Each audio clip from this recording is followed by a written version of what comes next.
Mangaluru smart city ಯೋಜನೆಗೆ ಸಂಬಂಧಪಟ್ಟ ಹಾಗೆ ಸುಲಲಿತ ಜೀವನ ಸೂಚ್ಯಂಕ ಸಮೀಕ್ಷೆ ಕುರಿತು ಜಾಗೃತಿ ಮೂಡಿಸುವಂತಹ ಪೋಸ್ಟರ್ ಅನ್ನು ಮಂಗಳೂರು ಮಹಾನಗರ ಪಾಲಿಕೆ ಆಯುಕ್ತ ಶಾನಡಿ ಅಜಿತ್ ಕುಮಾರ್ ಹೆಗ್ಡೆ ಬಿಡುಗಡೆಗೊಳಿಸಿದರು. ಮಹಾನಗರ ಪಾಲಿಕೆಯ ಸ್ಮಾರ್ಟ್ ಸಿಟಿ ಕಚೇರಿಯಲ್ಲಿಂದು ಪೋಸ್ಟರ್ ಬಿಡುಗಡೆಗೊಳಿಸಿ ಮಾತನಾಡಿದ ಅವರು, ಮಂಗಳೂರು ನಗರವನ್ನು ಸ್ಮಾರ್ಟ್ ಆಗಿಸುವಲ್ಲಿ ಜನರು ತಮ್ಮ ಅಭಿಪ್ರಾಯವನ್ನು ತಿಳಿಸಿ ಯೋಜನೆಯನ್ನ ಉತ್ತಮವಾಗಿಸುವಲ್ಲಿ ಸಹಕರಿಸಬೇಕು ಎಂದರು. ಏನು ಕೇಳಿಕೊಳ್ಳೋದೇನಂತಂದರೆ, ಈ ಅಭಿಪ್ರಾಯವನ್ನು ಈಗಾಗಲೇ MD ಅವರು ಹೇಳಿದಾಗೆ ನಿಮ್ಮ ಅಭಿಪ್ರಾಯವನ್ನು ನೀವು ಕೊಡ್ಬೋದು. You may strongly agree, you may agree or you may reject. ಯಾವುದೋ ಒಂದು ಸರ್ವಿಸ್ ಚೆನ್ನಾಗಿದ್ದರೆ ಸ್ಟ್ರಾಂಗ್ಲಿ ಅಗ್ರಿ ಅಂತ ಕೊಡ್ಬೋದು, ಅಥವಾ ಅದು ಸರಿ ಇಲ್ಲದೇ ಇದ್ದರೆ ಅದರ ಬಗ್ಗೆ ನೆಗೆಟಿವ್ ರಿಮಾರ್ಕ್ ಕೂಡ ಕೊಡ್ಬೋದು. ಹೆಚ್ಚು ಜನ ರಿಮಾರ್ಕ್ ಕೊಟ್ಟಾಗ, ಹೆಚ್ಚು ಜನ ಈ ಒಂದು ಪ್ರಕ್ರಿಯೆಯಲ್ಲಿ ತಮ್ಮನ್ನು ತೊಡಗಿಸಿಕೊಂಡಾಗ ನಮ್ಮ ನಗರದ ಒಂದು ಸ್ಟ್ಯಾಂಡರ್ಡೈಸೇಷನ್ ಆಗ್ತದೆ. ಅಭಿಪ್ರಾಯ ಧನಾತ್ಮಕವಾಗಿ ಮಾತ್ರವಲ್ಲದೆ ಋಣಾತ್ಮಕವಾಗಿಯೂ ಸಲ್ಲಿಸಲು ಅವಕಾಶವಿದೆ. ಈ ಮೂಲಕ ಸ್ಮಾರ್ಟ್ ಸಿಟಿ ಯೋಜನೆಯಲ್ಲಿ ಪೂರಕವಾದ ಸಾಕಷ್ಟು ಬದಲಾವಣೆಗಳಿಗೂ ಅವಕಾಶ ದೊರಕಿದಂತಾಗುತ್ತದೆ ಎಂದು ಸ್ಮಾರ್ಟ್ ಸಿಟಿ ಯೋಜನೆಯ ಆಡಳಿತ ನಿರ್ದೇಶಕ ಮೊಹಮ್ಮದ್ ನಜೀರ್ ತಿಳಿಸಿದರು.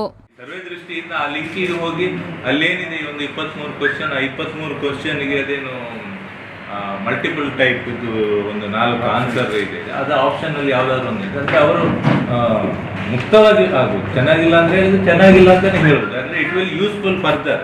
ಈಗ ಸಿಟಿ ಲೆವೆಲಲ್ಲಿ ಮತ್ತೆ ಹೇಗೆ ಯಾವ ಇಂಪ್ರೂವ್ಮೆಂಟ್ ಆಗುತ್ತೆ ಅನಾಲಿಸಿಸ್ ಬರುವಾಗ ಯಾವ ಇದರಲ್ಲಿ ಸೆಕ್ಟರಲ್ಲಿ ನಮ್ಮ ಸಿಟಿ ವೀಕ್ ಇದೆ, ಯಾವುದರಲ್ಲಿ ಸ್ಟ್ರಾಂಗ್ ಇದೆ, ಯಾವುದರಲ್ಲಿ ನಾವು ಇನ್ನೂ ಹೆಚ್ಚು ಕೆಲಸ ಮಾಡಬೇಕು ಅಂತ ಗೊತ್ತಾಗ್ತದೆ. ಸುಲಲಿತ ಜೀವನ ಸೂಚ್ಯಂಕ ಸಮೀಕ್ಷೆಯಲ್ಲಿ 2200 ಮಂದಿ ಭಾಗವಹಿಸಿದ್ದಾರೆ. ಈ ತಿಂಗಳ ಅಂತ್ಯದವರೆಗೆ ಆನ್ಲೈನ್ನಲ್ಲಿ ಅಭಿಪ್ರಾಯ ಸಲ್ಲಿಕೆಗೆ ಅವಕಾಶವಿದ್ದು, ಸಾರ್ವಜನಿಕರು ನಗರದ ಅಭಿವೃದ್ಧಿಯಲ್ಲಿ ಸಹಕರಿಸಬೇಕು ಎಂದವರು ಹೇಳಿದರು. ಮಂಗಳೂರು ಸ್ಮಾರ್ಟ್ ಸಿಟಿ ಯೋಜನೆಯಡಿಯಲ್ಲಿ ಕೈಗೊಳ್ಳಲಾಗಿರುವ 47 ಕಾಮಗಾರಿಗಳಲ್ಲಿ 11 ಕಾಮಗಾರಿಗಳು ಟೆಂಡರ್ ಬಾಕಿ ಇದೆ. ಉಳಿದಂತೆ ಬಸ್ ನಿಲ್ದಾಣಗಳು, ಕ್ಲಾಕ್ ಟವರ್, ಸರ್ಕಾರಿ ಕಚೇರಿಗಳಲ್ಲಿ LED ದೀಪಗಳ ಅಳವಡಿಕೆ, ಸ್ಮಾರ್ಟ್ ಸಿಟಿ ರಸ್ತೆ ಕಾಮಗಾರಿ ಪೂರ್ಣಗೊಂಡಿದೆ ಎಂದು ಸ್ಮಾರ್ಟ್ ಸಿಟಿ ಯೋಜನೆಯ ವ್ಯವಸ್ಥಾಪಕ ನಿರ್ದೇಶಕ ಮೊಹಮ್ಮದ್ ನಜೀರ್ ಹೇಳಿದರು. ಇದುವರೆಗೆ ಇವತ್ತು ಮಧ್ಯಾಹ್ನದವರೆಗೆ ಸುಮಾರು 2200 ಜನ ಸರ್ವೆಯಲ್ಲಿ ಭಾಗವಹಿಸಿದ್ದಾರೆ. ನಮ್ಮದು ಇದೇನಂದರೆ ಇನ್ನೂ ಒಂದು 15 ದಿವಸ ಇದೆ. ಸುಮಾರು ಒಂದು ಕನಿಷ್ಠ ಒಂದು 10,000 ಜನ ಆದರೂ ಕೂಡ ಭಾಗವಹಿಸಬೇಕು. ಅಟ್ಲೀಸ್ಟ್ ಒಂದು 10,000 ಆದರೆ ಕೂಡ ದ ಪರ್ಸೆಂಟೇಜ್ ಇಸ್ ಅಗೇನ್ 2% ಆಗಿದೆ. ಆದರೂ ಕೂಡ ದ ನಂಬರ್ ಇಸ್ ಮೋರ್. ಈ 10,000 ಜನ ಯಾರು ಭಾಗವಹಿಸ್ತಾರೆ ಅವರು ಕ್ವಾಲಿಟೇಟಿವ್ ಆಗಿ ಒಂದು ಫೀಡ್ಬ್ಯಾಕ್ ಕೊಡ್ತಾರೆ. ಅದು ನಮಗೆ ಮುಂದಕ್ಕೆ ನಮಗಾಗಲಿ, ಸ್ಟೇಟ್ ಗೌರ್ಮೆಂಟ್ ಆಗಲಿ, ಸೆಂಟ್ರಲ್ ಗೌರ್ಮೆಂಟ್ ಆಗಲಿ ತುಂಬ ಹೆಲ್ಪ್ ಆಗ್ತದೆ.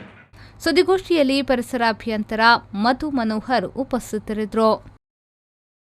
Nagesh Kavoor, V4 News 24/7 Mangaluru.